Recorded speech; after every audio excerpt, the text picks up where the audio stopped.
They boarded Major Claire Whitaker before everyone else, her wrists locked beneath a winter coat and two federal deputies guarding her as though she might hijack the plane at any moment.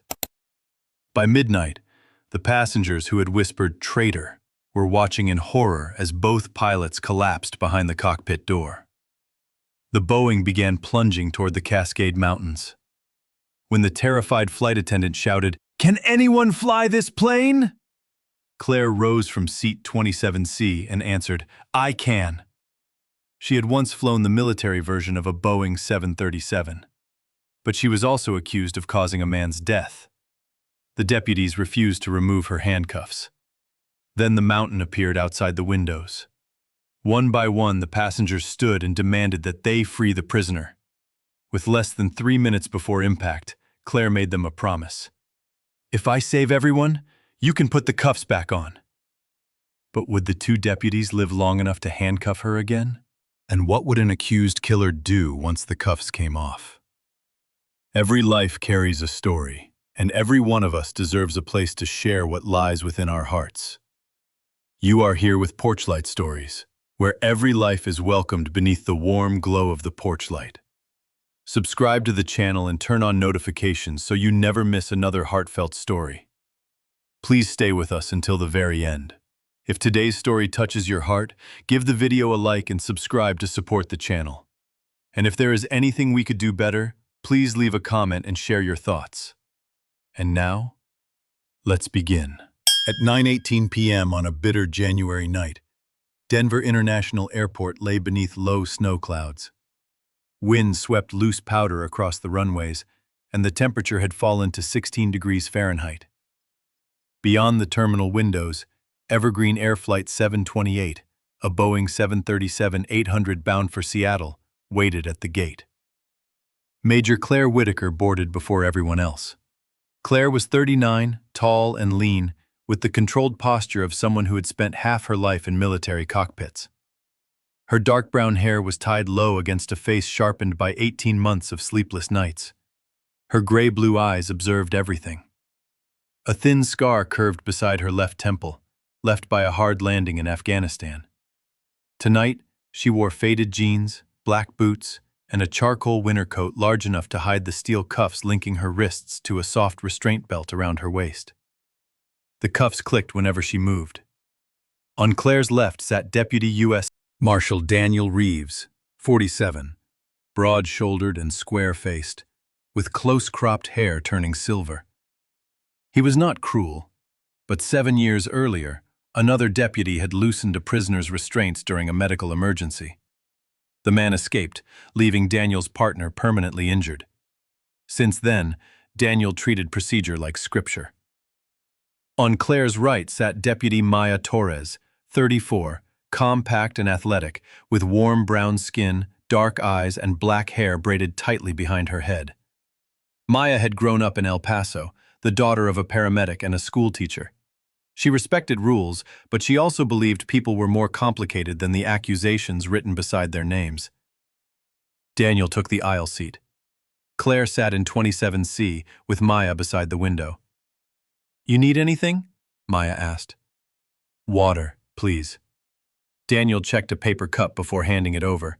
Claire drank awkwardly between her cuffed hands without spilling. At the front of the aircraft, Aaron Walsh, the senior flight attendant, watched from the galley. Aaron was 44, short and sturdy, with cropped blonde hair and a calm voice shaped by years of handling frightened travelers. She had been told a federal prisoner would be aboard, but not the woman's identity. Claire returned the cup. "Thank you." General boarding began 5 minutes later. Passengers entered carrying winter coats and the impatience of people delayed by weather. For several minutes, no one paid attention to row 27. Claire kept her hands beneath her coat and looked toward the wing through the window beyond Maya. Then, a thin, balding man in his early 50s stopped in the aisle. Warren Pike, a regional insurance manager from Fort Collins, spent much of his free time following public scandals and repeating them as established truth. Recognition widened his eyes. "That's her," he whispered. "Who?" someone behind him asked. The Air Force pilot who falsified the inspection records. Claire did not turn. A man died because of her. A tired young mother several rows ahead pulled her 8-year-old son closer. The red-haired boy held a stuffed gray wolf and looked back until his mother guided him forward. Across the aisle sat Ruth Delaney, 72, small-boned and silver-haired, with a lavender scarf and careful manners. She was returning to Spokane after helping her daughter recover from surgery. Since losing her husband during a robbery 11 years earlier, Ruth had become cautious around strangers and ashamed of how quickly fear sometimes judged people for her. When she noticed the shape of Claire's cuffs beneath the coat, she quietly moved her leather handbag from the aisle to the space between her shoes. Claire saw the movement but showed no reaction. Public judgment rarely arrived as a shout. More often it appeared as a purse pulled closer, a conversation lowered when she entered, or an empty chair beside her in a courthouse hallway. Maya noticed Claire watching the wing. "You keep looking outside," she said. "Is something wrong?" "No. Old habit." "What kind?" "Listening before takeoff, watching the control surfaces, feeling the air systems come online. After enough years, an airplane has a rhythm." Daniel fastened his seatbelt. "You are not here as a pilot. I know why I'm here. You keep checking the aircraft like you're trying to remind everyone who you used to be." Claire met his eyes. "Machines don't care who people think you are." The cabin door closed at 9:47 p.m. Snow tapped against the windows while the aircraft pushed back. Aaron demonstrated the safety equipment, and Claire listened with the attention of a pilot attending a briefing. During taxi, Warren raised his phone. Former Air Force major accused of putting career above human life. Beneath the headline was Claire's old official photograph. In it, she wore a blue uniform and silver wings, looking like a woman who still believed truth could defend itself. Claire turned toward the window. The article described the death of Staff Sergeant Marcus Hale. The 32-year-old maintenance technician killed after a C-40 suffered a pressure control malfunction and caught fire during an emergency landing. It repeated the claim that Claire had altered inspection records to protect her reputation. It did not mention the report she had filed 11 days before the accident. It did not mention that the report had disappeared. Marcus returned to her memory as he had been on their final afternoon together. Tall and narrow-faced, with sandy hair, grease beneath his fingernails, and a dry sense of humor. He was meticulous because his brother had died in a training accident caused by a mislabeled component. Marcus trusted original records more than reassuring words from senior officers. He had stopped Claire beside the maintenance hangar. "Someone is changing the data, Major," he had warned. "Don't trust what's left on the server." Claire had promised to investigate. 3 days later, Marcus was dead. The engines rose to a roar. Evergreen 728 accelerated along the runway and climbed away from Denver into the black winter sky. For 40 minutes, the flight remained uneventful. Cabin lights dimmed, passengers settled beneath blankets. Ruth opened a mystery novel. Daniel remained rigidly awake, while Maya rested without fully sleeping. Claire kept listening. The first warning was a sharp pressure in her right ear. She swallowed, but the pain remained. Then the air became colder. Aaron rolled a beverage cart down the aisle. One sealed soda can near the top looked slightly swollen, its ends pressing outward. A few rows ahead, the red-haired boy rubbed both ears and told his mother that his head hurt. Claire lifted her face toward the overhead panels. Breathing patterns around the cabin had changed. People were not simply sleeping. Their breaths had become slow, heavy, and strangely synchronized. She turned to Daniel. "There's something wrong with the cabin pressure." He did not look at her. "You're no longer in the cockpit, Whitaker."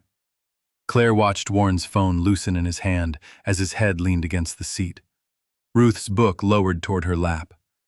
Aaron paused beside the cart, blinking as though she had forgotten where she was going. The old, cold clarity settled over Claire, the instinct that had once kept crews alive when alarms began speaking at once. The entire cabin was slowly losing oxygen. But who would believe a woman accused of hiding the very kind of failure now unfolding around them?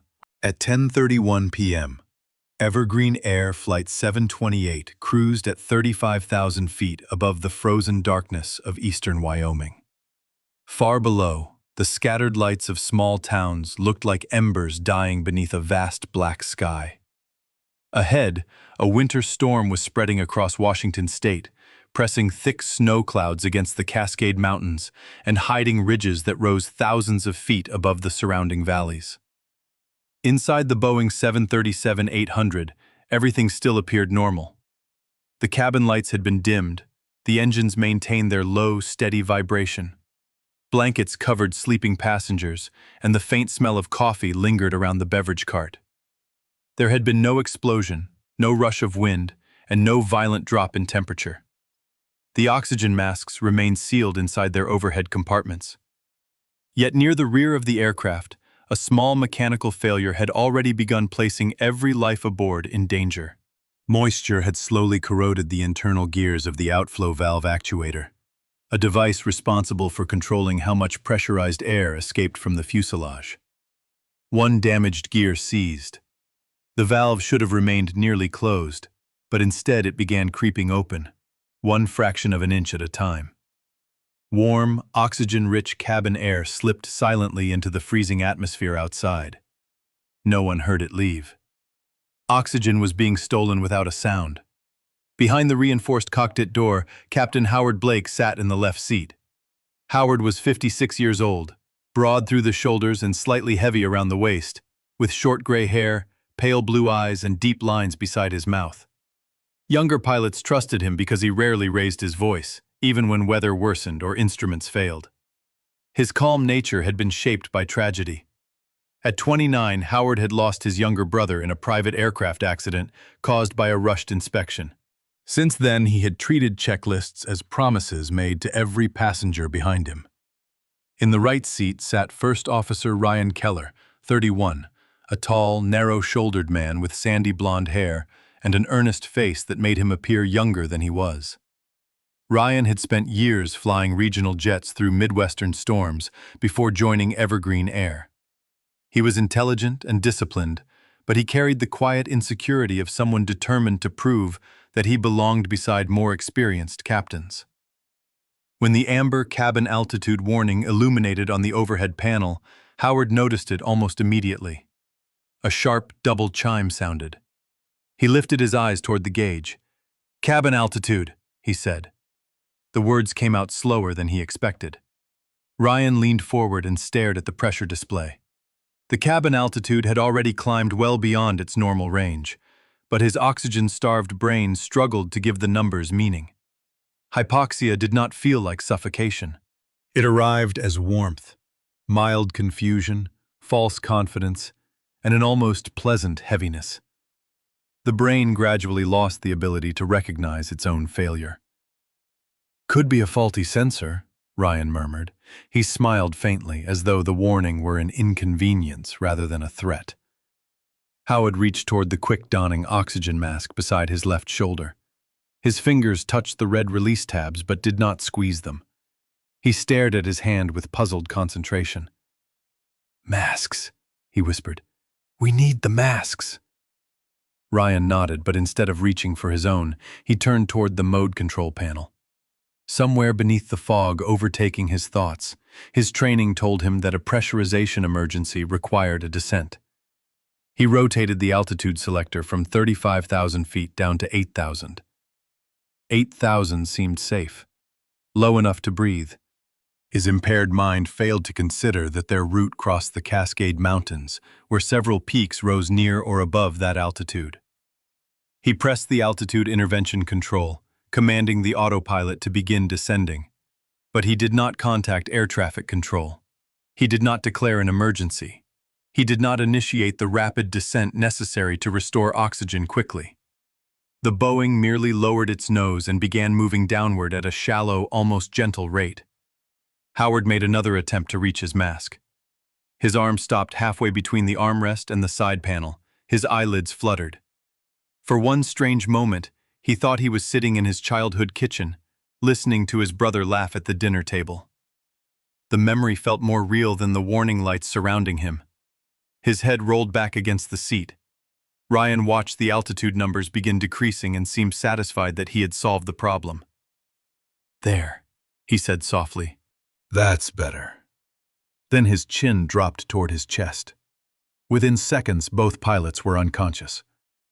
The cockpit continued glowing with red and amber cautions, cooling fans and warning tones filling the space where human decisions should have been. The autopilot remained engaged, perfectly obedient to Ryan's last command. It did not know the pilots were incapacitated. It did not know mountains waited ahead. It only knew it had been ordered to descend toward 8,000 feet. In row 27, Claire Whitaker forced herself to remain awake. The ache in her ears had deepened, and a dull pressure now pulsed behind her eyes. She understood the danger more clearly than anyone else in the cabin, but her hands remained cuffed beneath her charcoal coat and secured to the restraint belt around her waist. Claire slowed her breathing, resisting the instinct to gasp. Faster breathing would only exhaust her. She pressed her thumbnails sharply into her palms, using pain to keep her thoughts from drifting. Around her, passengers were surrendering to a sleep that looked peaceful but was anything but natural. Ruth Delaney's mystery novel slid from her thin fingers and landed open beneath the seat in front of her. The 72-year-old widow looked down at it with mild confusion, but she did not bend to retrieve it. Her silver head settled against the window instead. Across the aisle, Warren Pike's phone remained glowing in his lap, still displaying the article that had called Claire responsible for a man's death. His mouth hung slightly open as he slept. Several rows forward, the red-haired boy who had complained about ear pain now stared blankly at the stuffed gray wolf resting against his chest. Claire turned toward Daniel Reeves. The deputy marshal's normally rigid posture had softened. His broad shoulders sagged, and his eyes seemed slow to focus. "Daniel?" Claire said carefully. "You need to contact the flight attendant." Daniel looked at her, irritation crossing his square face. "You already said that." "And no one responded. Look around the cabin." "They're asleep. They're losing consciousness." Daniel's judgment had begun failing, but he did not know it. His distrust of Claire remained one of the strongest thoughts in his mind. To him, her urgency appeared calculated. She was a prisoner accused of falsifying aviation records, and now she was claiming an aviation emergency. "Sit still," he ordered. "You're creating panic." "There is no panic because half the cabin can barely stay awake." Maya Torres leaned forward from the window seat. Her warm brown face had lost some of its color, and a thin sheen of sweat covered her forehead despite the cold cabin air. Unlike Daniel, Maya forced herself to observe the people around them. 2 rows ahead, a heavy-set man had slumped sideways into the aisle. Under the reading light, his lips showed a faint bluish tint. Maya unfastened her seatbelt. "His mouth," she said. "Daniel, look at his lips." She tried to stand, but the instant she rose, dizziness struck her. The cabin tilted violently in her perception, even though the aircraft remained stable. Maya grabbed the top of Claire's seat to keep from falling. Daniel caught her arm and pulled her back down. "Stay seated," he said. "There should be portable oxygen bottles near the galley," Claire told her. "Find Erin. Get her awake." Maya took another breath and tried to move into the aisle, but her knees weakened. She lowered herself back into the seat, blinking hard. Claire turned to Daniel again. "Unlock the restraint belt. I can reach the flight attendant." Daniel's hand moved toward the key secured inside his jacket. For a moment, Claire thought he might listen. Then he stopped. 7 years earlier, a prisoner had pretended to suffer a seizure during transport. A fellow deputy had removed the restraints, and the prisoner had escaped, leaving Daniel's partner with permanent nerve damage in one arm. Even with oxygen draining from his brain, that memory remained sharp. "I am not releasing a federal detainee on an aircraft," he said. "Then don't release me completely. Keep one cuff attached. Let me stand." "No." "Your rules will not matter if everyone aboard is dead." Daniel shook his head slowly, but before he could answer, the nose of the Boeing dipped another few degrees. The change was subtle. No luggage shifted. No warning sounded in the cabin. But Claire felt the angle through the seat beneath her and heard the engine settle into a quieter tone. A fresh pressure change moved through her ears. "We're descending," she said. Daniel leaned toward the window, looking past Maya into complete darkness. "I don't see anything." "You cannot see altitude at night. Listen to the engines." Maya looked toward the ceiling. "Why would they descend without announcing it?" Claire's eyes moved toward the front of the cabin. Aaron Walsh stood beside the beverage cart almost 20 rows away. The short, sturdy flight attendant had one hand wrapped around the cart's metal handle. She blinked several times, appearing to forget why she had stopped. Then she lowered herself into an empty aisle seat, her cropped blonde head resting against the seatback. Claire felt fear tighten in her chest, but she kept her voice level. "Because the pilots may already be unconscious." At the Seattle Air Route Traffic Control Center in Auburn, Washington, Martin Shaw leaned toward his radar display. Martin was 52, tall and lean, with dark skin, rectangular glasses, and a carefully trimmed beard streaked with gray. He had worked Pacific Northwest Airspace for 27 years. Early in his career, he had nearly dismissed an aircraft's minor altitude deviation as a faulty transponder. Bitter later, the pilot had reported a serious control malfunction. Since that night, Martin had never ignored a small inconsistency simply because it lacked drama. Evergreen 728 had missed a routine frequency handoff. "Evergreen 728 Seattle Center, radio check." No answer came through his headset. Martin checked the data block beside the aircraft symbol. Assigned altitude, 35,000 feet. Actual altitude, 33,800. A moment later, it changed to 32,900. "Evergreen 728, confirm you are descending." Silence. Martin sat straighter. The aircraft was descending without clearance and without communication. He tried the emergency frequency, then asked another aircraft nearby to relay the call. No one aboard Evergreen 728 responded. On his weather display, a dense band of winter cloud covered the Cascade Mountains. The radar return of the Boeing moved steadily toward it. Inside row 27, Ruth's book remained on the floor. Maya struggled to keep her eyes open. Daniel stared into the darkness outside, still trying to believe there was a harmless explanation. Claire watched another passenger's head fall forward and felt the Boeing continue its silent descent. At the control center, Martin called one more time. "Evergreen 728, if you hear Seattle Center, transmit ident." Nothing changed except the altitude, 31,000 feet, then lower. The pilots did not move.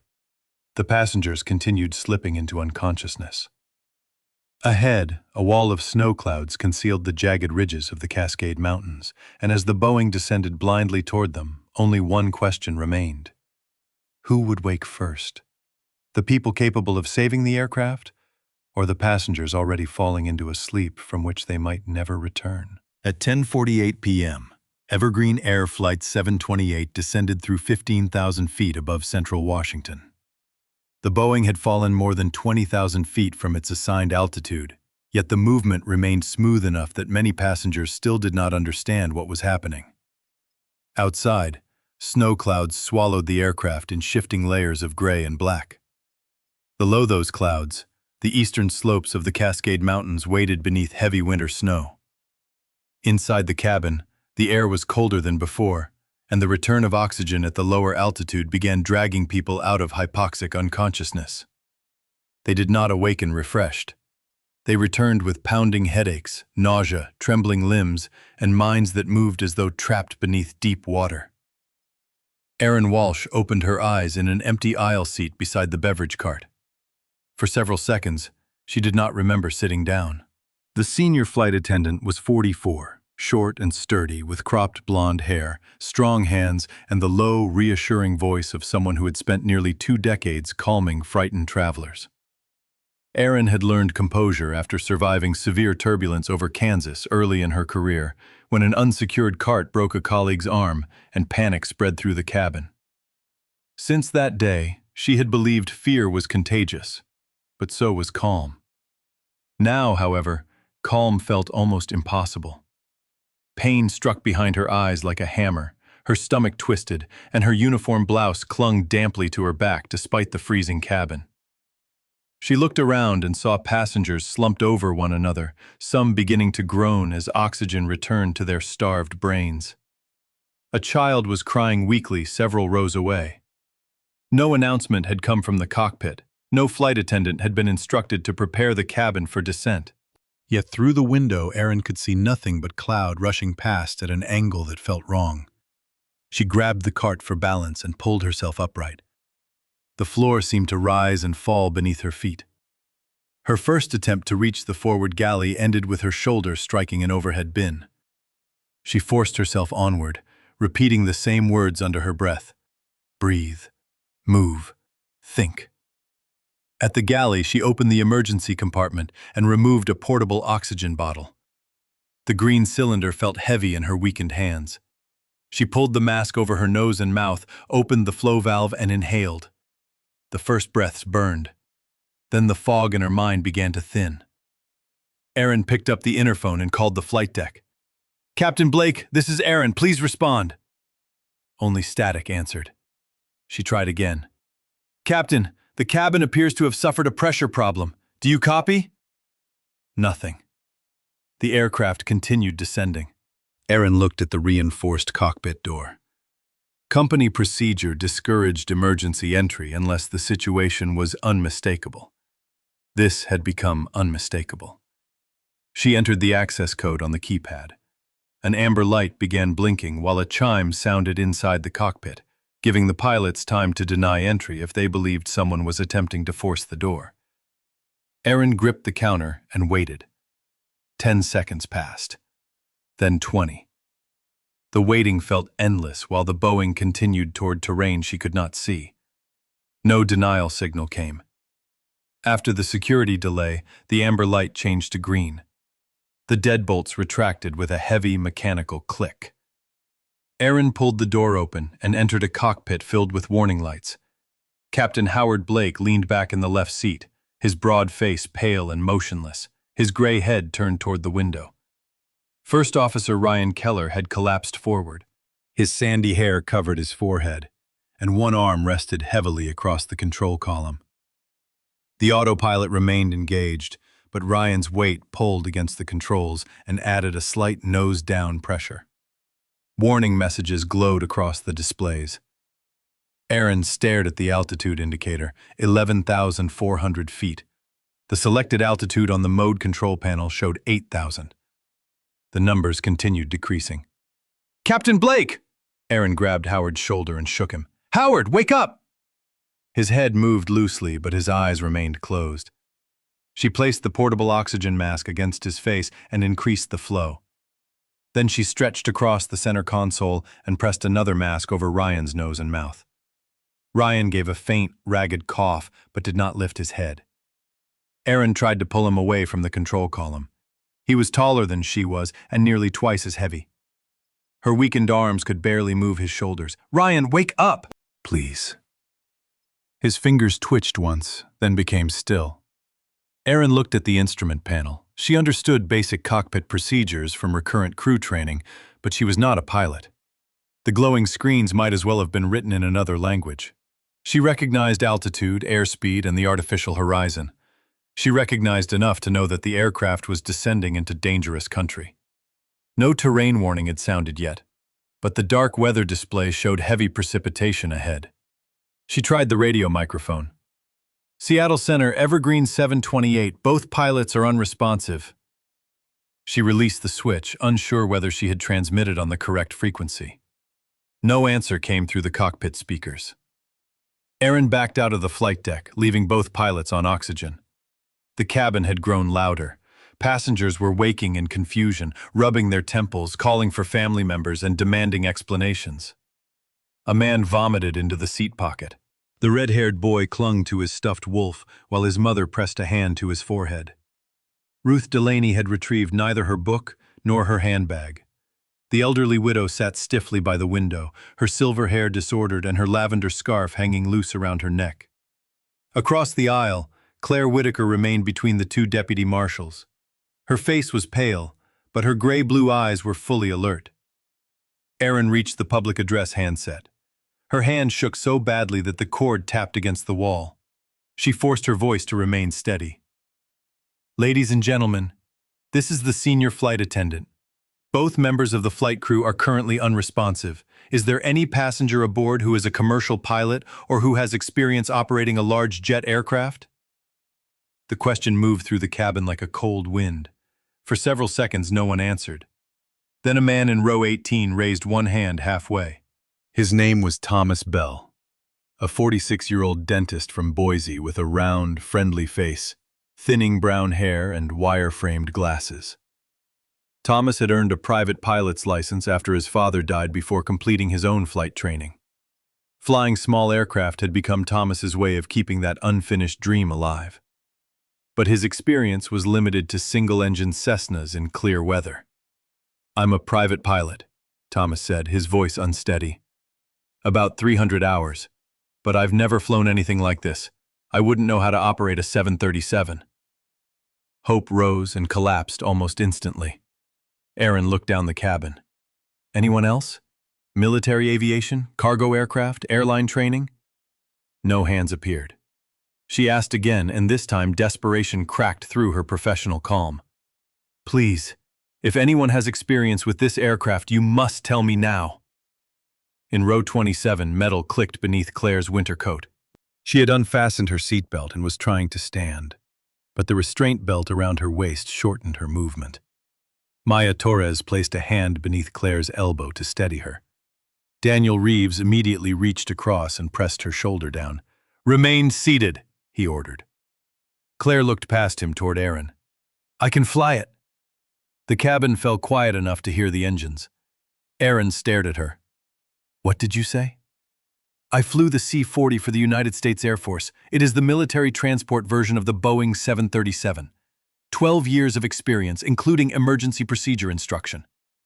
Warren Pike, still pale from oxygen deprivation, recognized her voice before he fully understood her words. He pointed from across the aisle. "That's Claire Whitaker. She's the one from the news." Several passengers turned. "She was arrested," Warren continued. "She falsified aircraft safety records. A man died because of her." A murmur spread through the cabin. One woman shook her head and pulled her teenage daughter closer. A businessman near the center aisle demanded to know why a federal prisoner had been placed on their flight. Another passenger said that letting Claire into the cockpit would be the same as handing the aircraft to a hijacker. Claire did not defend herself. She kept her eyes on Erin. "What is the altitude?" she asked. "Just over 11,000 when I left the cockpit." "Selected altitude?" 8,000. Claire's expression hardened. "We are crossing the Cascades. 8,000 feet is not a safe altitude on this route." Daniel forced her back into the seat. "You are still in federal custody. I am not authorized to remove those restraints. There are 2 unconscious pilots in front of us. You are accused of tampering with military aviation records." "I am accused," Claire said. "That is not the same thing as convicted. The distinction does not give you access to an aircraft cockpit." Maya looked toward the windows. The dizziness had eased as the Boeing descended into thicker air, but fear had sharpened her features. "Daniel, she may be the only qualified person aboard." "She may also be a flight risk." Claire turned slowly toward him. "Where exactly do you think I am going to escape at 11,000 feet? A few passengers gave nervous, humorless laughs. Daniel did not. Erin moved closer. "Deputy, I saw the instruments. We are still descending. Captain Blake and First Officer Keller are not waking up." Daniel's jaw tightened. Rules had governed his career because rules did not panic, plead, or lie. Claire represented every uncertainty he had trained himself to contain.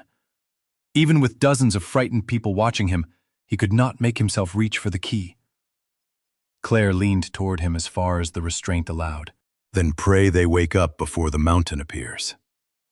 At that exact moment, a synthetic voice echoed from the open cockpit door. "Terrain ahead." Every face turned toward the front. The warning sounded again, louder in the sudden silence. Terrain ahead! Outside the windows on the right side of the cabin, the snow clouds briefly broke apart.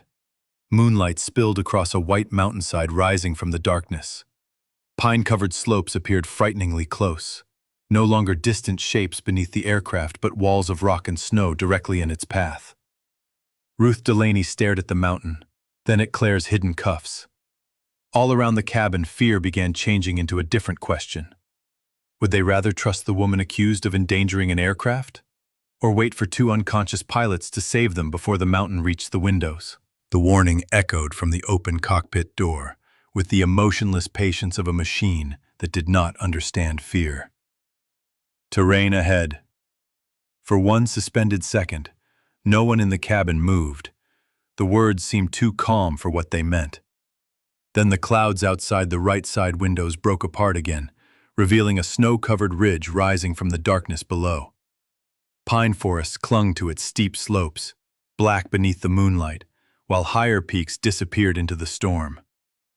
Erin Walsh turned from the windows and hurried toward row 27, gripping seatbacks whenever the aircraft shifted beneath her feet.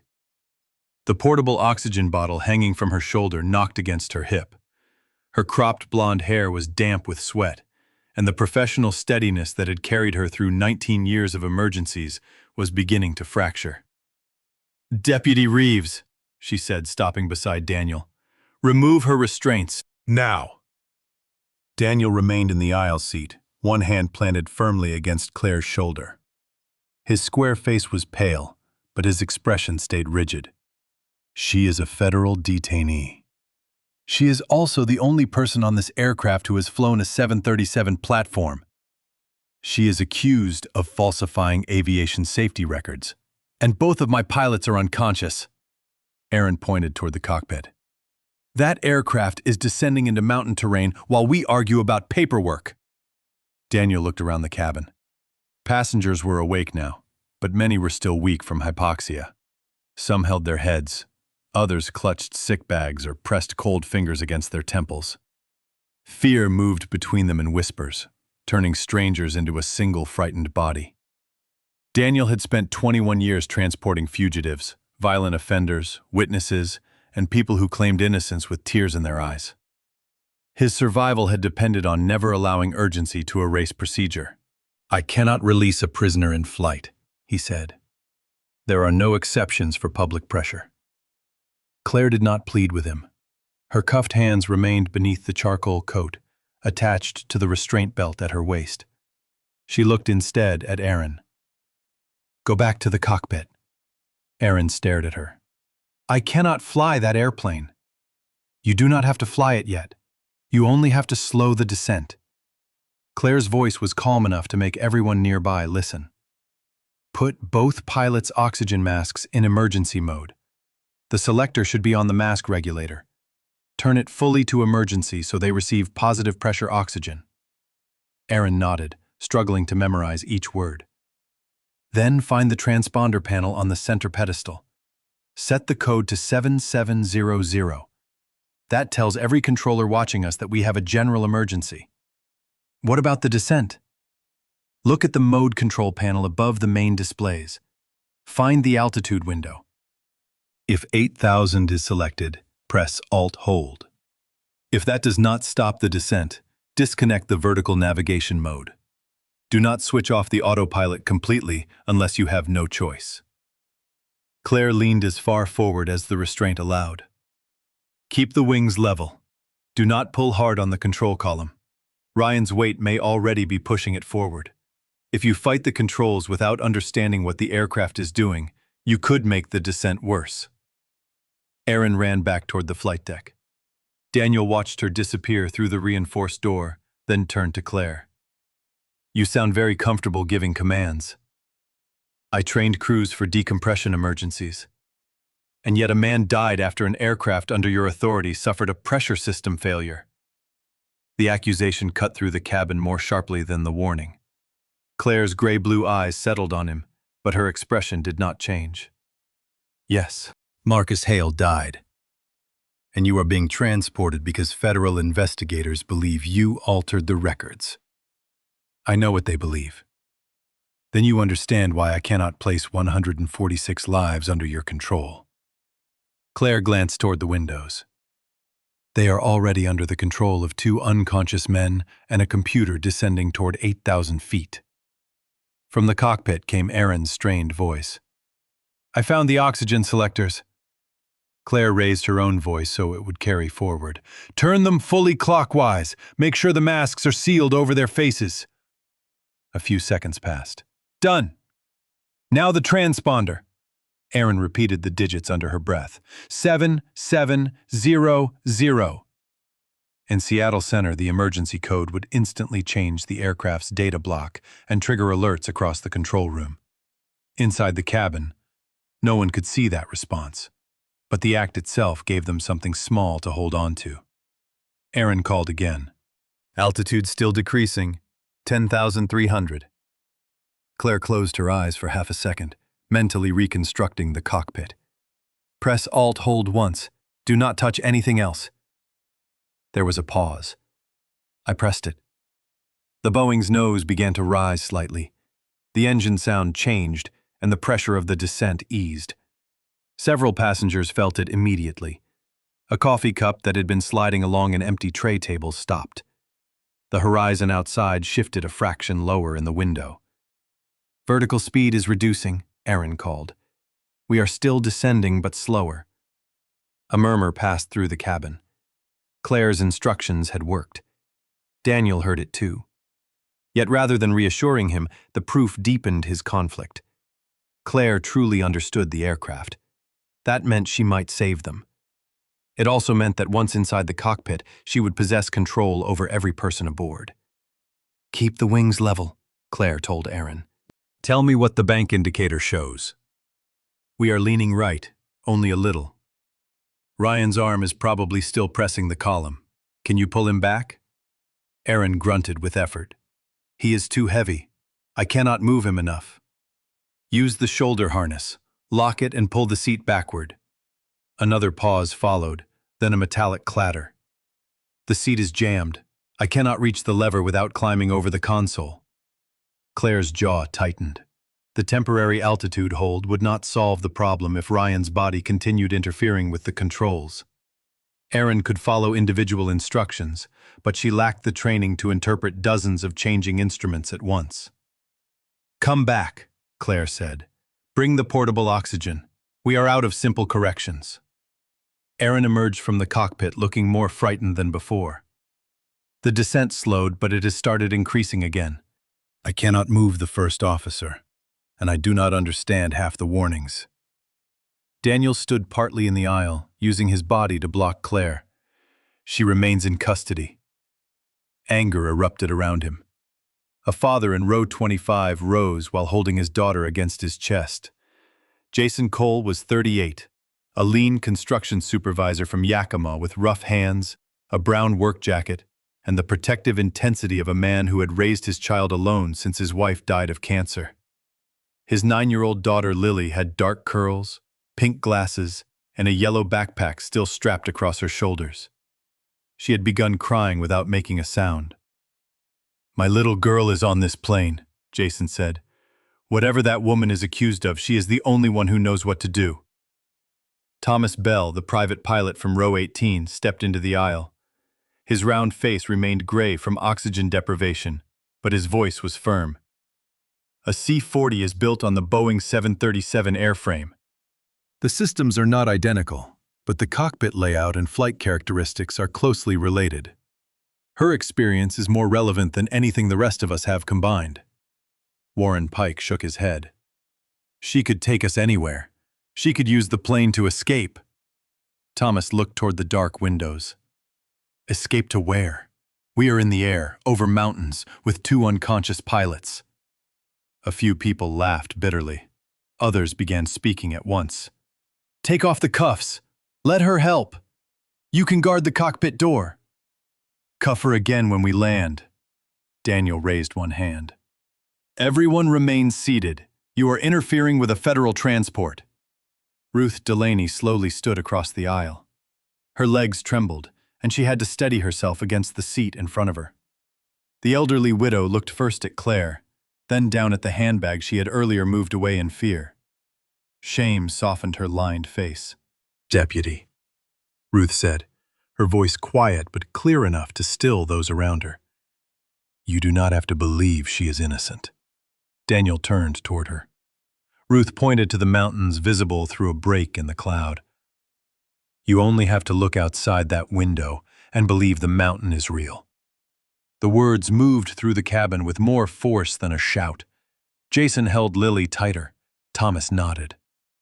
One by one, passengers rose or lifted their hands from their seats. They were businessmen, grandparents, students, exhausted parents, and travelers who had never expected to vote on who should be trusted with their lives. "Open the cuffs. Let her save us. We will watch her. There are more than 100 of us and only one of her." The demand spread forward and backward until the cabin became a chorus. Daniel's hand moved toward the inside pocket of his jacket, then stopped. He remembered his former partner lying on a warehouse floor after trusting the wrong prisoner. He remembered the blood, the surgery, and the years of guilt that followed. Claire saw the memory pass across his face. She did not ask him to forget it. "Daniel," she said, "if you open the cuffs, I will go directly to the cockpit. If we survive, I will return to this seat and put my hands out for you to lock them again." "You expect me to trust a promise from a detainee?" "No. I expect you to decide which risk gives these people a chance to live." Maya Torres placed one hand on Daniel's shoulder. Her dark eyes held his steadily. "Procedure was written to protect lives," she said, "not to bury us with it." Before Daniel could answer, a harsher alarm erupted from the cockpit. "Terrain, terrain, pull up!" The words repeated, louder and faster. Outside, the snowy ridge filled more of the windows. Children screamed. Several passengers began praying aloud. Daniel looked at Lily's terrified face, Ruth's trembling hands, Aaron's oxygen bottle, and finally Claire, who remained seated despite the open aisle before her. She had not pulled against the restraints once. Daniel drew the small key from his jacket. The cabin fell silent as he unlocked the restraint belt around Claire's waist. Then he opened the first handcuff, followed by the second. Red pressure marks circled her wrists. Claire did not rub them. She did not run toward an exit or reach for Daniel's weapon. She took the oxygen bottle from Aaron, pulled the mask over her face, and moved toward the cockpit with the purposeful stride of the officer she had once been. Daniel and Maya followed close behind. At the reinforced door, Claire paused only long enough to tighten the mask seal.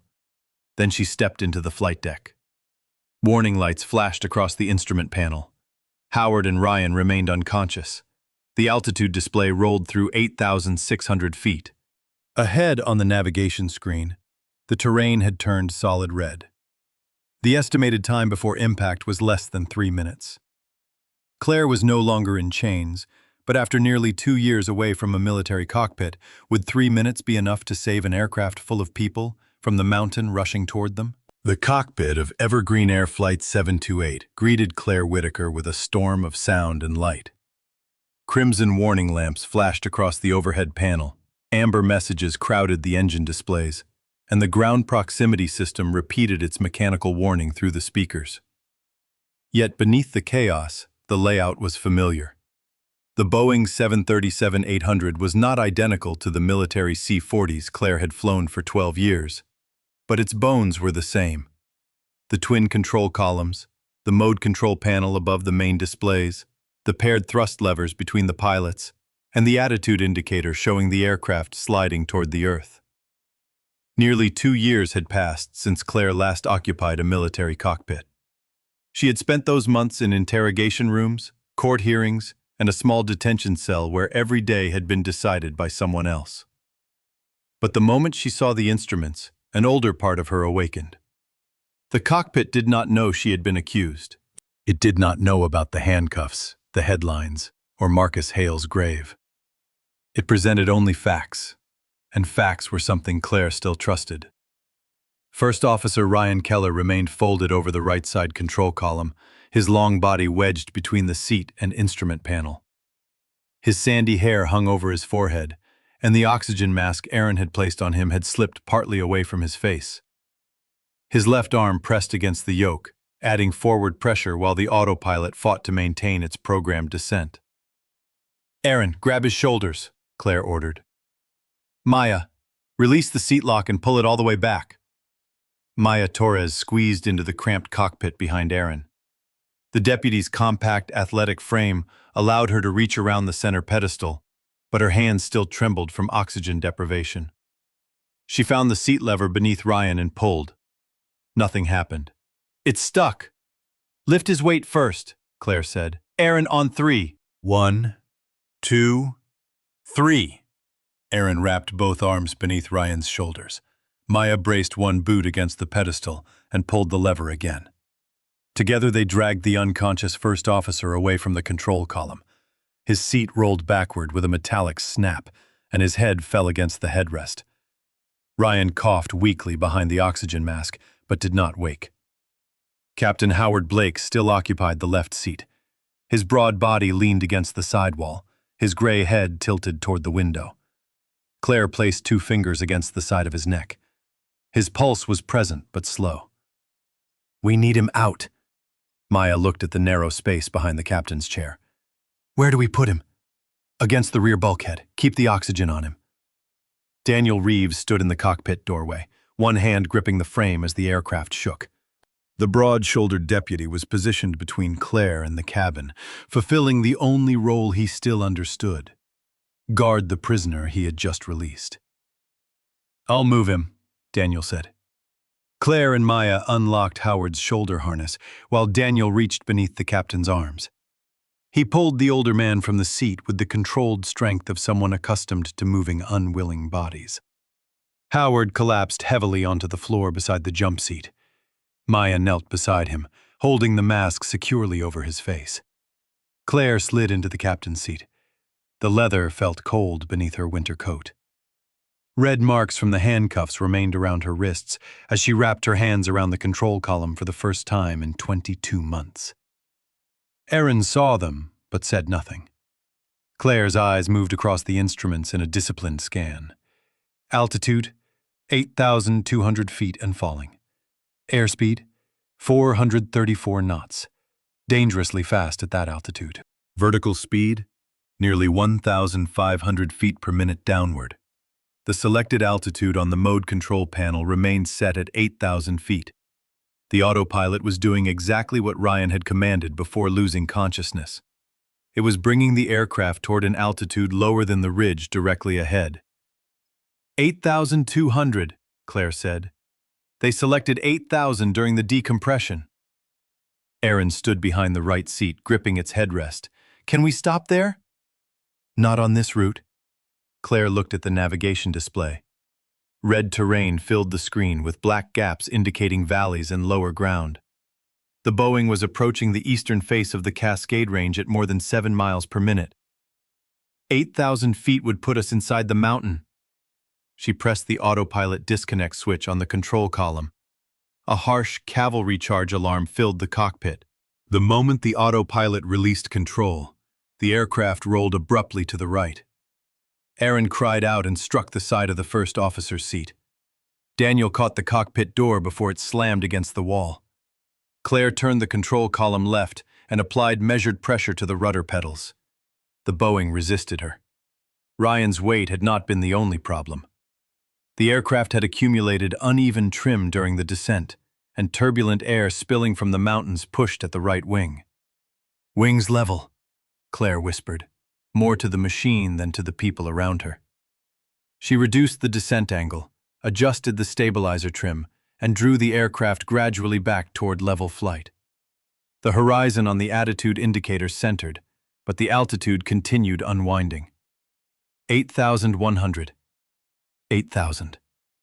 "Why are we still going down?" Aaron asked. "Momentum. We are too fast and carrying too much descent energy."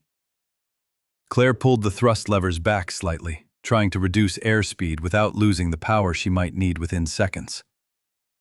We cannot simply point the nose upward at 430 knots. We could overstress the airframe. Daniel remained at the door, watching Claire's hands. He had expected hesitation, perhaps panic, perhaps some sign that he had made a terrible mistake. Instead, her movements were economical and exact. She never looked back toward the cabin or asked whether the path to escape was clear. She looked only at the instruments and the terrain ahead. Claire reached for the radio panel and selected the active frequency displayed beneath the glare shield. Seattle Center, Evergreen 728, emergency traffic. Static answered. She tried again, keeping her voice level. Seattle Center, Evergreen 728. Both flight crew members are incapacitated following a depressurization event. I am a former United States Air Force C-40 pilot and have assumed control of the aircraft. At the Seattle Air Route Traffic Control Center, Martin Shaw heard the transmission after nearly 12 minutes of silence. The 52-year-old controller leaned toward his console, his lean face illuminated by the green and amber glow of the radar display. He had spent those minutes watching Evergreen 728 descend toward the Cascades while supervisors coordinated emergency frequencies, military assistance, and possible diversion routes. The voice reaching him was female, controlled, and unfamiliar. Evergreen 728, Seattle Center, we read you. Confirm altitude. Passing 8,000 feet, airspeed 430 knots, attempting to arrest descent. Martin looked at the minimum safe altitude information on his screen. His stomach tightened. Evergreen 728, terrain alert. You are approximately 11 miles east of a ridge reaching 8,480 feet. Your current track will not provide terrain clearance. Claire looked at the navigation display. 11 miles at their speed meant less than 90 seconds. What are my lateral options? She asked. Martin enlarged the weather overlay. A severe snowband covered the airspace south and west of the aircraft. A right turn heading 280 would avoid the highest ridge, but that takes you directly into a strong convective snow cell. We are showing severe turbulence and possible icing. And left? Left heading 210 leads toward a lower valley. The opening is narrow, and your current airspeed is too high for the required turn radius. You would need an aggressive bank. Claire glanced through the windshield. The glass showed only swirling snow and darkness. The two choices formed clearly in her mind. Turn right into violent weather and risk losing control in turbulence. Turn left into a narrow valley, requiring a steep bank that could overstress the aircraft or cause a high-speed stall.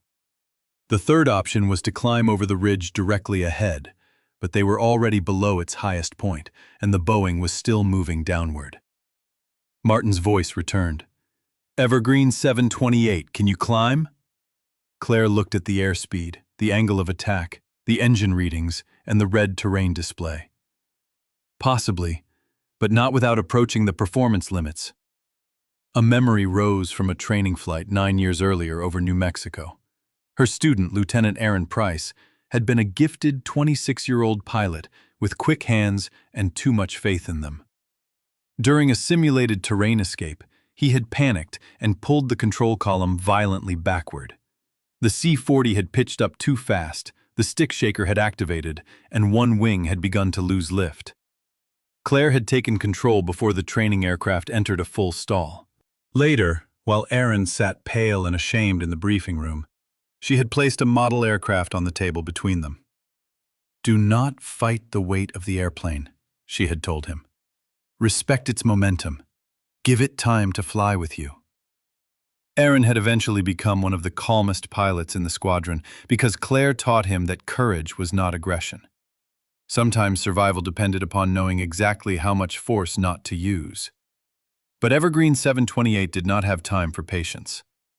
Aaron watched the altitude pass 7,900 feet. Claire, I see it. Daniel looked through the open cockpit door toward the passengers. Some were crying. Others had their heads bowed.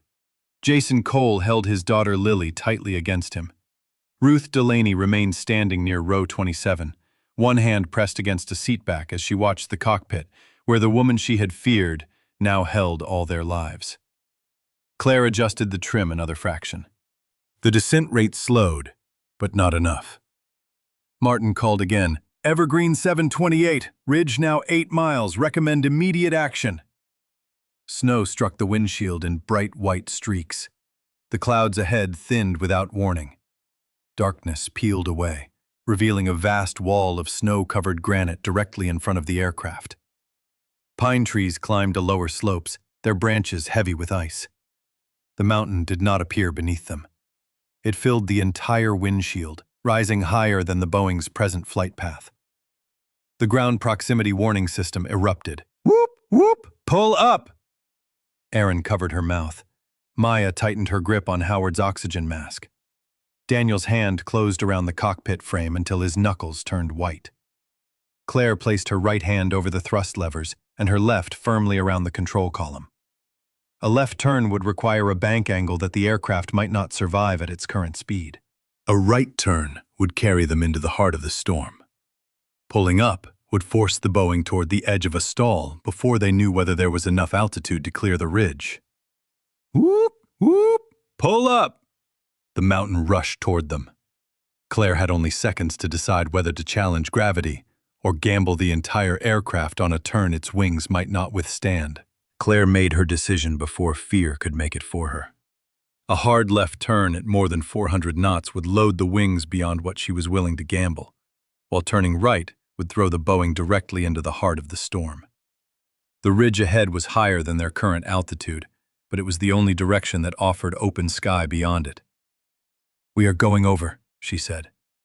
Erin Walsh stared at the wall of snow-covered rock filling the windshield. "Can we?"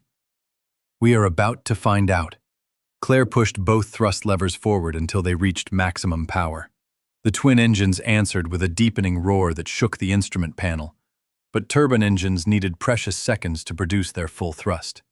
She checked the speed brake lever and confirmed it was fully retracted. The wings had to remain as clean as possible, with nothing disrupting the airflow they would soon need to survive.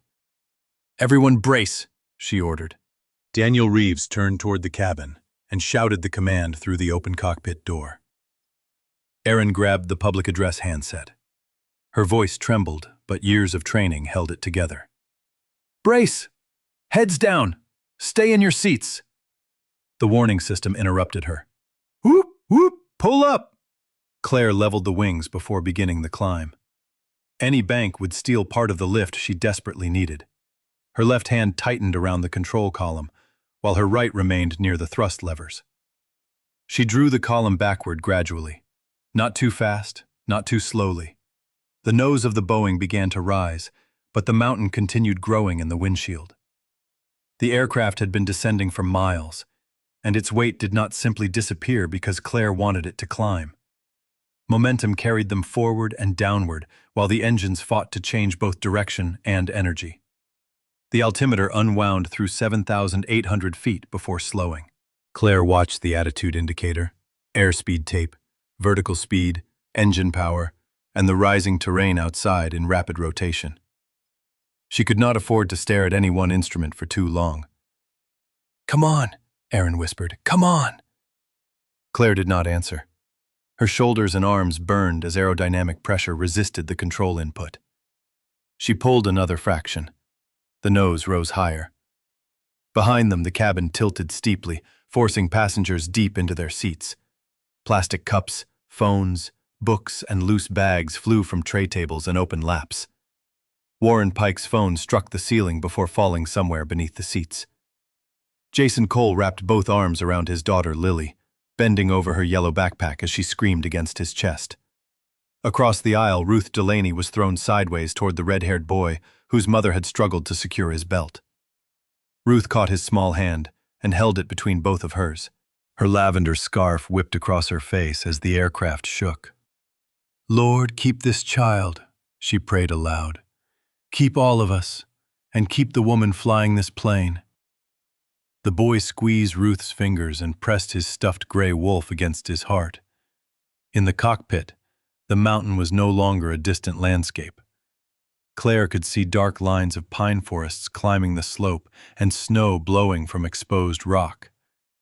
"Ridge in less than a mile," Martin Shaw warned over the radio. His voice remained professional, but Claire heard the strain beneath it. At Seattle Center, Martin watched the aircraft's radar return overlap terrain that should have been beneath it, not ahead. He had spent nearly 3 decades guiding pilots through storms and equipment failures, but now he could do nothing except provide numbers to a woman flying by instinct and training. "Vertical speed?" he asked. Claire glanced at the display. "Still negative 200, improving." The engines finally reached full power. The roar deepened and the descent indicator stopped. For one breathless moment, the Boeing flew level directly toward the mountain. Then the vertical speed needle crept upward. 100 feet per minute, 300, 500. The climb had begun, but the ridge was still rising faster in front of them. Claire pulled slightly more. The control column began vibrating violently in her hands. The stick shaker filled the cockpit with a harsh mechanical rattle. Aaron flinched. "What is that?" "Stall warning." "Are we going to fall?" "Not if I hold it here." Claire eased the pressure by a fraction, then restored it as the airspeed stabilized. She was balancing the Boeing at the edge of its aerodynamic envelope. If she pulled harder, the airflow over the wings would separate, lift would collapse, and the aircraft could roll uncontrollably into the mountain. If she relaxed too much, the nose would drop and the ridge would take them. Her entire world narrowed to the vibration in the control column and the changing relationship between the horizon and the rock ahead. She remembered teaching Lieutenant Aaron Price not to fight an airplane's weight. The machine had to be persuaded, not commanded. But persuasion required time, and the pine trees were now racing toward them. 500, the radar altimeter announced. The warning was not their height above sea level. It was their distance from the ground beneath them. 400. Maya Torres knelt near the unconscious pilots, one hand securing Howard Blake's oxygen mask while the other gripped the rear bulkhead. Daniel stood beside the cockpit entrance, his broad frame bent against the force of the climb. He watched Claire hold the vibrating controls with wrists still marked by the cuffs he had removed. For the first time since boarding, Daniel no longer saw a detainee occupying the captain's seat. He saw a pilot carrying every person aboard on the strength of 2 hands. 300. Snow-covered branches appeared individually through the windshield. Claire could see ice hanging from them and wind tearing loose powder into the air. The ridge seemed to rise and strike at the aircraft. 200. The Boeing shuddered. A violent scraping sound began beneath the fuselage, thin at first, then growing into a long metallic shriek. The highest pine branches struck the underside of the aircraft. Snow and splintered wood exploded behind them. Passengers screamed as the impacts traveled through the floor like a series of blows from a giant hammer. A compartment door sprang open. Oxygen masks dropped over several rows, swinging wildly even though the cabin pressure had begun recovering. "Hold together," Claire whispered. The stick shaker continued rattling. The left wing dipped half a degree, and she corrected it immediately. The engines strained at maximum power. For several terrible seconds, the windshield contained nothing but white snow, black branches, and granite. Then the mountain vanished. The solid wall of earth dropped beneath the nose, replaced by an immense black sky filled with scattered stars. The radar altimeter stopped calling descending numbers. The Boeing had cleared the ridge by less than 100 feet. Claire kept the climb angle steady. She did not cheer or release the control column. The aircraft still hovered close to a stall, and sudden relief could kill as effectively as panic. She slowly lowered the nose enough to rebuild airspeed while maintaining a positive climb. The stick shaker stopped. Behind the cockpit, cries of terror changed into sobbing laughter and prayers. Ruth kissed the red-haired boy's hand before returning it to his mother. Jason pressed his forehead against Lily's curls. Even Warren Pike covered his face and wept. "Evergreen 728, Martin said, his voice breaking for the first time. "Radar confirms you have cleared the ridge." Claire exhaled once. "Continue monitoring terrain. We are not safe yet." Almost immediately, A new vibration entered the control column. It was different from the stall warning, lower, uneven, and rhythmic. The left engine instruments began fluctuating. The turbine had likely ingested ice, pine fragments, or debris during the brush with the treetops. An amber hydraulic pressure caution appeared beside it. Left engine vibration, Claire said. Possible ingestion damage. Aaron looked toward the engine display. Can it fail? Yes. Before Aaron could ask another question, Claire reduced the left engine slightly to limit the vibration while keeping enough power to climb.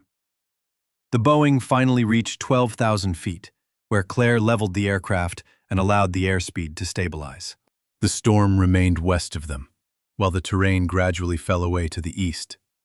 Martin offered the safest diversion. Evergreen 728. Recommend Grant County International at Moses Lake. Long runways, emergency services standing by, and weather currently clear with light winds. Seattle remains covered by heavy precipitation. Moses Lake, Claire confirmed. Give me vectors. She turned the aircraft east, away from the mountains. Only then did she begin assessing the damage. Hydraulic pressure was low but not yet critical. The left engine continued vibrating at reduced power. Claire checked the landing gear indication panel, even though the gear remained retracted. The 3 green lights would illuminate only after extension, but the system also displayed status and disagreement warnings. The left main gear circuit showed an abnormal indication. Claire tested the indicator. Nothing changed. What does that mean? Maya asked. It could be a damaged sensor. Claire checked the secondary display. Or the left landing gear may have been struck when we hit the trees. Daniel looked toward the dark ground far below. Can we know before landing? Not from here. Claire stared at the silent left gear indicator. They had escaped a mountain by less than 100 feet, but the contact with the treetops might have damaged the only structure capable of supporting the aircraft's weight on the runway. Behind them, the passengers believed the worst was over.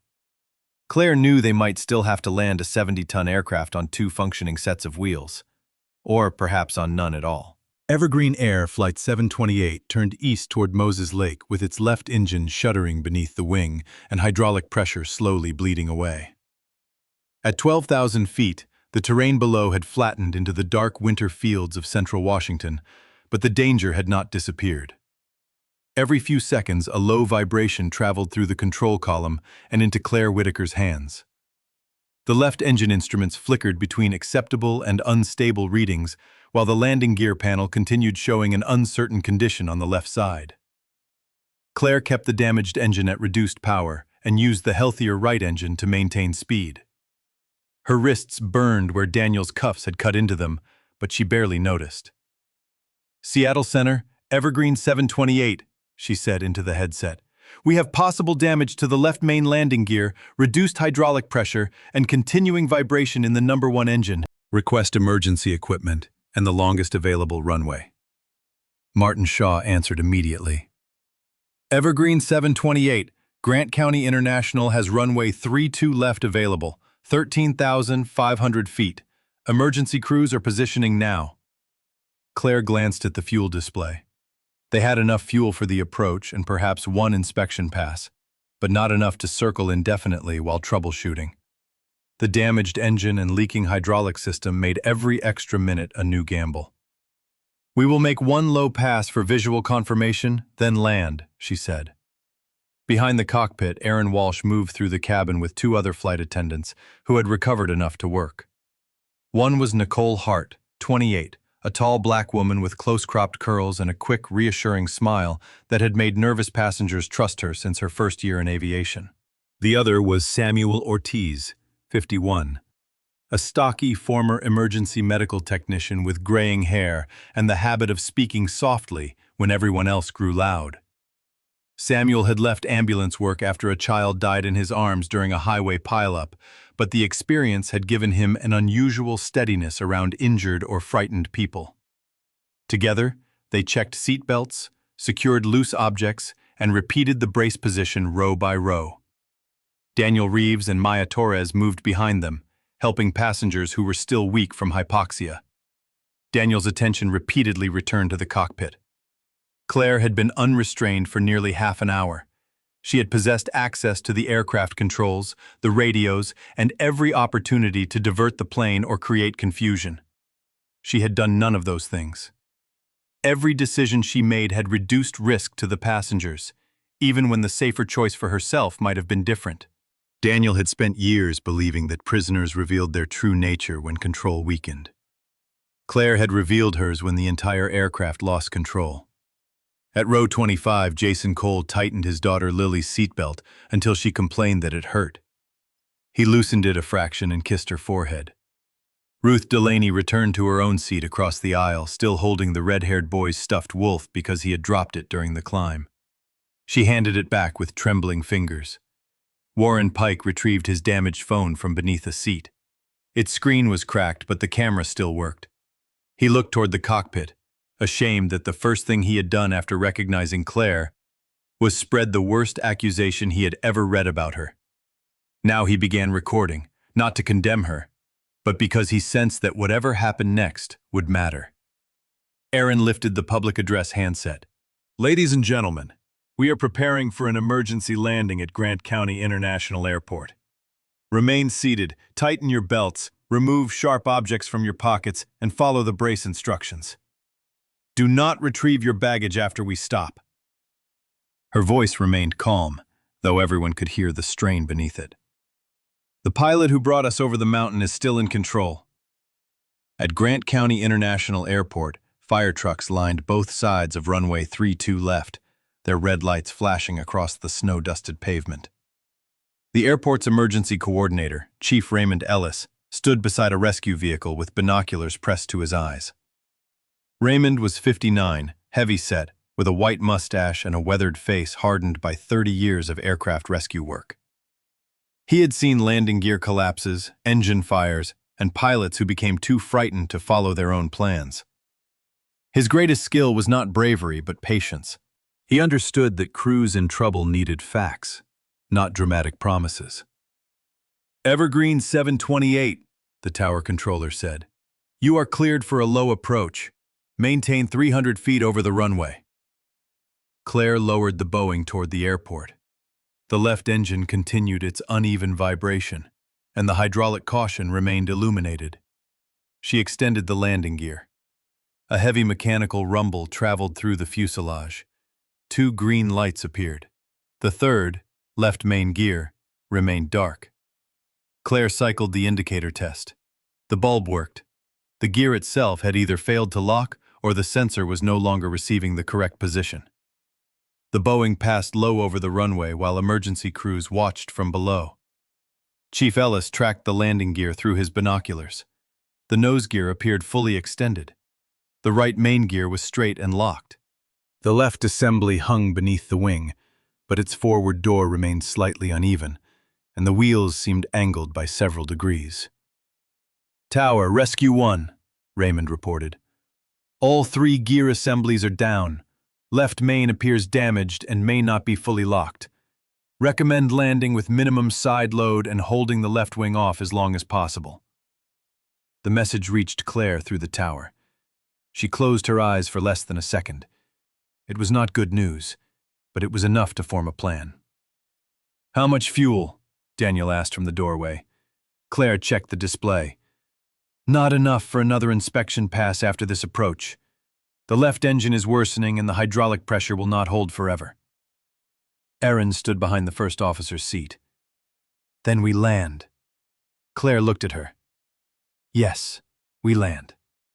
She climbed to pattern altitude, turned back toward the runway, and began the final approach. The night around Moses Lake was clear, with light wind from the northwest and a long line of runway lights stretching across the darkness, like a path laid down specifically for them. Claire configured the aircraft slowly to avoid sudden hydraulic demands.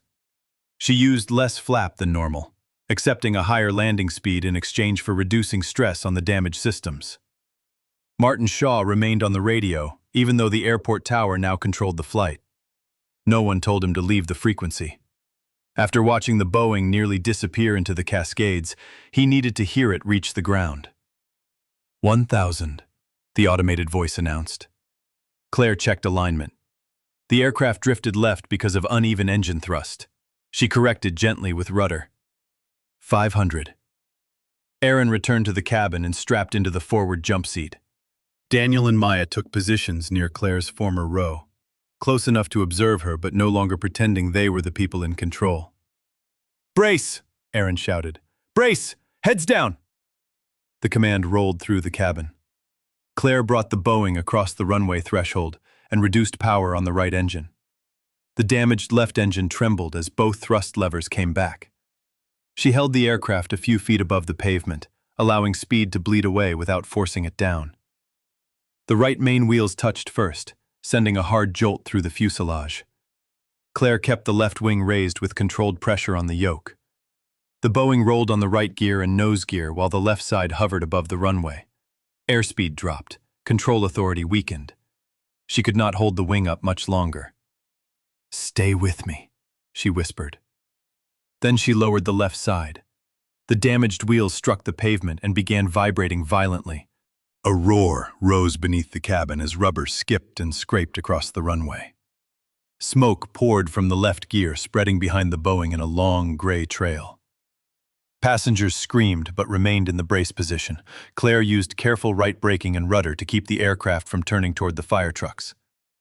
The left gear shuddered as though it might fold beneath the wing, but it held. The aircraft rushed past the midpoint of the runway, then slowed through 80 knots, 60, 40. At last, it stopped several hundred feet before the far end. For 3 seconds, the entire aircraft remained silent. Then the cabin erupted with crying, laughter, applause, and prayers spoken in several languages at once. Fire crews surrounded the Boeing and sprayed cooling foam near the smoking left wheels. When rescue personnel confirmed there was no active fire, Aaron opened the forward door and supervised the evacuation by stairs. Claire remained in the cockpit long enough to shut down both engines and secure the electrical systems. Only then did she rise from the captain's seat. As she stepped into the cabin, passengers who had once leaned away from her now stood, despite instructions to remain seated. Applause rolled from the front rows to the back. Ruth Delaney reached Claire first and wrapped her thin arms around the taller woman. "Today you did more than save us," Ruth said through tears. "You made us ashamed that we judged a woman before we knew the truth." Claire's composure nearly broke, but she only placed one hand on Ruth's shoulder. "You helped open the cuffs," she said. "That helped save us too." Daniel waited near row 27. Claire walked toward him while phones recorded from every direction. She stopped, drew a slow breath and extended both hands. "I promised." Daniel looked down at the red marks around her wrists. He had expected relief, resistance, perhaps a request that he pretend the legal situation had changed. Claire offered none. She had saved 146 people and still submitted to the custody she believed was unjust. Daniel removed the cuffs from his belt. For several seconds he could not make himself close them. Then duty overcame emotion, and the steel locked around Claire's wrists once more. Maya turned her face away, wiping tears with the heel of her hand. Warren's cracked phone captured the entire moment. The passengers applauding, the former military pilot standing calmly in chains, and Daniel lowering his eyes as though the handcuffs now accused him more than they restrained her. The video reached social media before the passengers had even entered the terminal. By midnight, local stations were calling Claire the prisoner who saved Evergreen 728. By dawn, every major national network was replaying the moment she voluntarily surrendered her hands. The attention did not erase the charges against her, but it forced millions of people to ask why a woman accused of sacrificing lives had risked her own freedom to save strangers. In a dark apartment in Seattle, Ethan Brooks watched the video for the 7th time.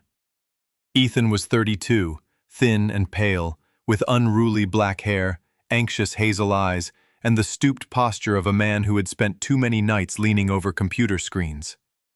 He had once been a data integrity engineer at North Star Avionics, the defense contractor responsible for maintaining the C-40 involved in Claire's case.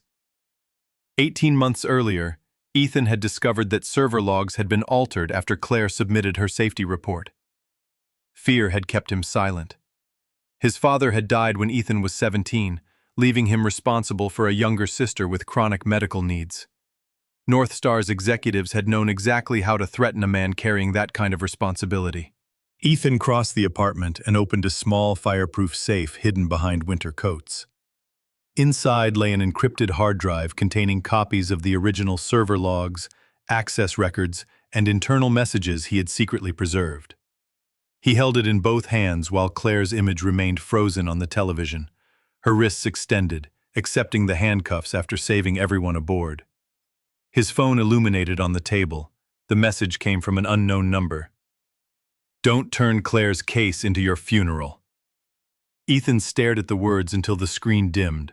For 18 months, silence had kept him alive. Now it might be the only thing keeping an innocent woman in chains. The morning after Evergreen Air Flight 728 landed at Moses Lake, Major Claire Whitaker did not wake beneath clean hospital sheets or in a room crowded with grateful passengers. She woke inside a federal detention facility outside Seattle, beneath a fluorescent light that hummed through the night and made every hour feel the same. The bruises on her shoulders had darkened. Red marks still circled both wrists, where the handcuffs had rested before and after she saved 146 people. Despite the headlines calling her a hero, the charges against her remained active. Heroism was not evidence, and public applause was not a court order. Until investigators reopened the case, Claire was still the former officer accused of falsifying safety records and contributing to Marcus Hale's death. Beyond the detention walls, however, the country had begun asking questions that officials could no longer bury beneath legal language. Why would a pilot willing to risk her life for strangers ignore a warning that could have saved her own crew? Why had Claire's original maintenance report never appeared during the first investigation? Why had North Star Avionics received 2 new defense contracts only 4 months after the C-40 accident? The video of Claire voluntarily extending her hands to Daniel Reeves spread across every major network. Commentators replayed the moment in slow motion. Some focused on the handcuffs, others focused on Daniel's face, which carried the expression of a man performing a duty he no longer believed was just. Ruth Delaney became one of the most powerful voices calling for a new investigation. The 72-year-old widow appeared on national television wearing the same lavender scarf she had worn aboard the flight. She sat upright beneath the studio lights, her silver hair neatly combed and her hands folded over one another to hide their trembling. "She never asked us to let her escape," Ruth told the interviewer. "She asked us to let her save us, and after she did, she walked back to the officers and kept her promise. I was afraid of her because of what I had heard. That fear made me judge her before I knew her." Ruth's words reached millions. Jason Cole organized a letter signed by 128 passengers and crew members. Thomas Bell added a technical statement explaining that Claire's C-40 experience had been directly responsible for their survival. Aaron Walsh described every instruction Claire had given before entering the cockpit and how those instructions had briefly slowed the descent. Even Warren Pike submitted a sworn statement admitting that he had repeated accusations from the news without understanding the evidence behind them. The letter was delivered to the Department of Justice, the Air Force Office of Inspector General, and several members of Congress. Public attention did something fear alone had never allowed Ethan Brooks to do. It made hiding more dangerous than speaking. 3 nights after the emergency landing, Ethan left his Seattle apartment carrying the encrypted hard drive beneath his coat. He had barely slept since receiving the threat. His unruly black hair hung over anxious hazel eyes, and every passing vehicle made him glance over his shoulder. He drove to a parking garage near the Federal Building, where he met Colonel Miriam Hayes, an investigator from the Air Force Inspector General's office. Miriam was 48, tall and straight-backed, with short salt-and-pepper hair and a composed face that revealed little. She had spent 26 years investigating procurement fraud and command failures. Early in her career, she had watched a junior mechanic accept blame for a decision made by 3 senior officers. Since then, she had developed a particular hatred for investigations designed to produce convenient guilt rather than difficult truth. Ethan also insisted that Naomi Price attend the meeting. Naomi was a 41-year-old investigative journalist with dark auburn hair, sharp green eyes, and the patient manner of someone who allowed silence to make frightened people speak. Her reporting on military housing fraud had already forced one Senate hearing.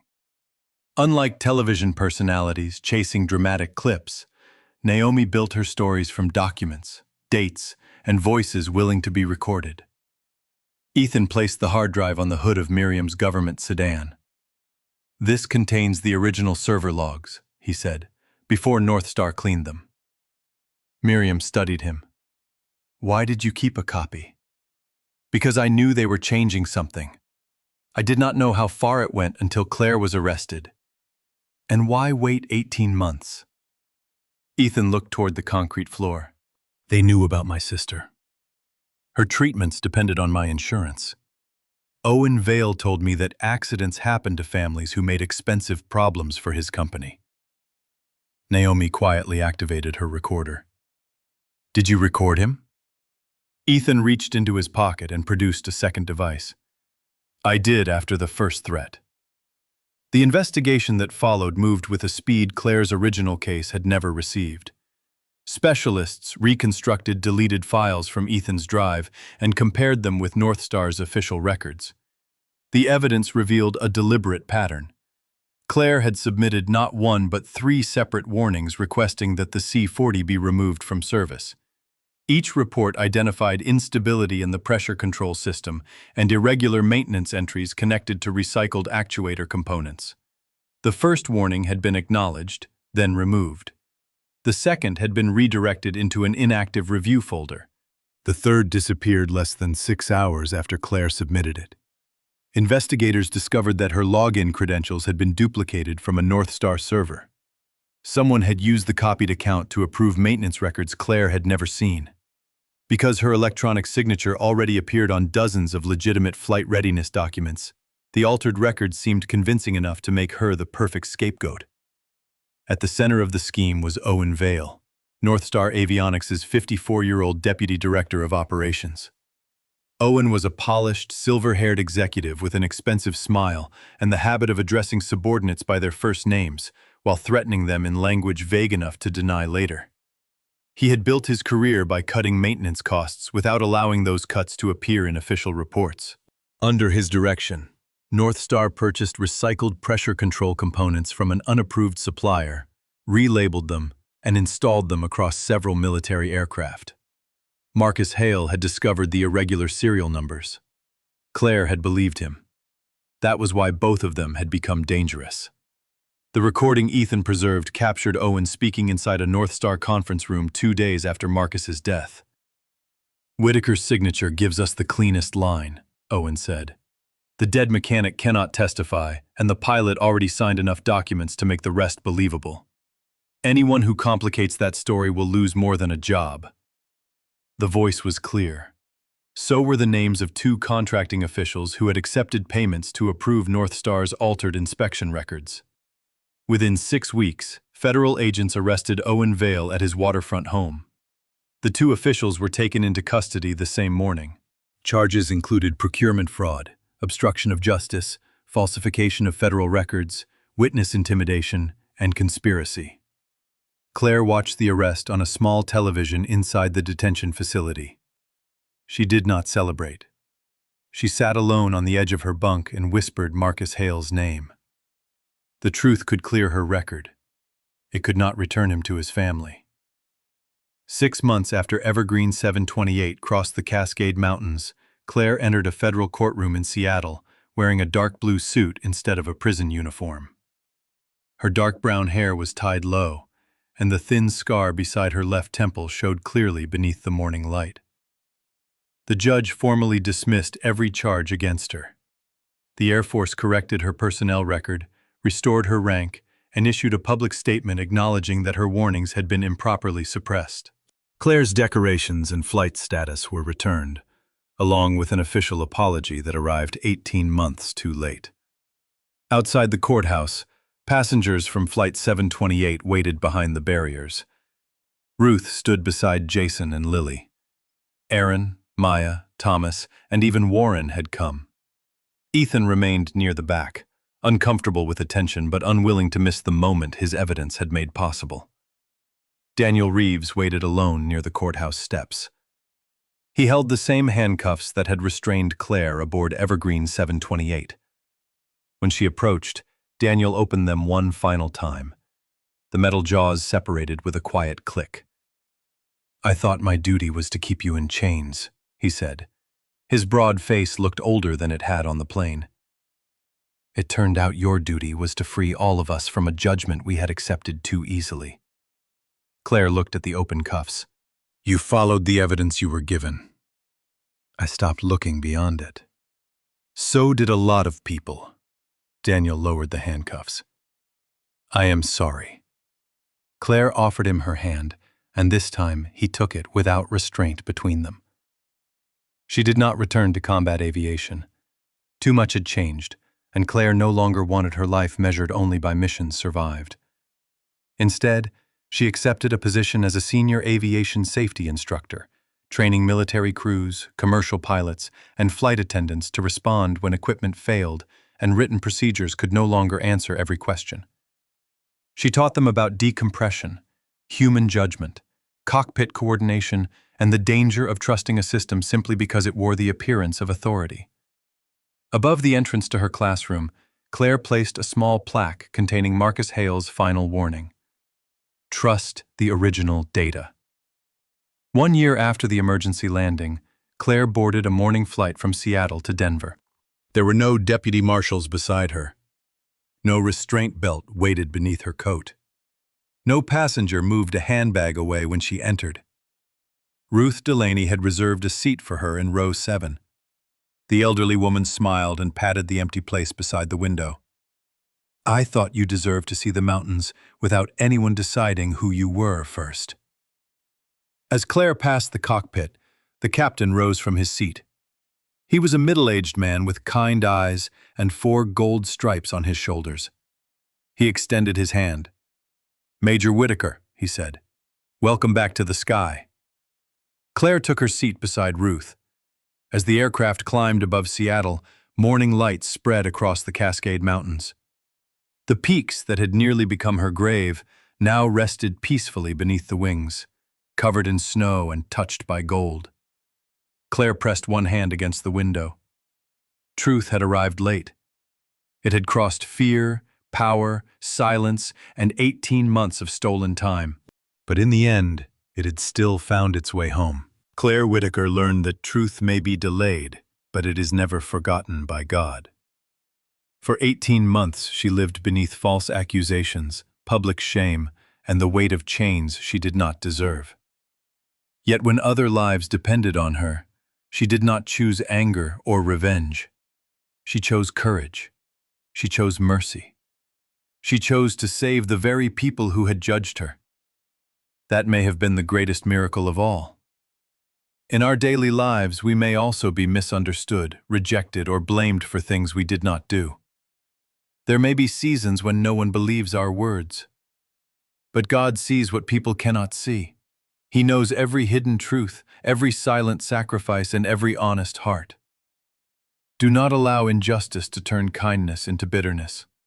Continue doing what is right, even when no one is watching. The truth may travel through darkness, but with faith, it can still find its way home. If this story touched your heart, please share it with someone who needs hope today. Leave a comment and tell us what lesson you learned from Claire. Please like this video and subscribe to the channel for more stories of courage, healing, and faith. May God protect you, guide your family, and give you strength during every difficult season. If you believe God can bring truth into the light, comment Amen.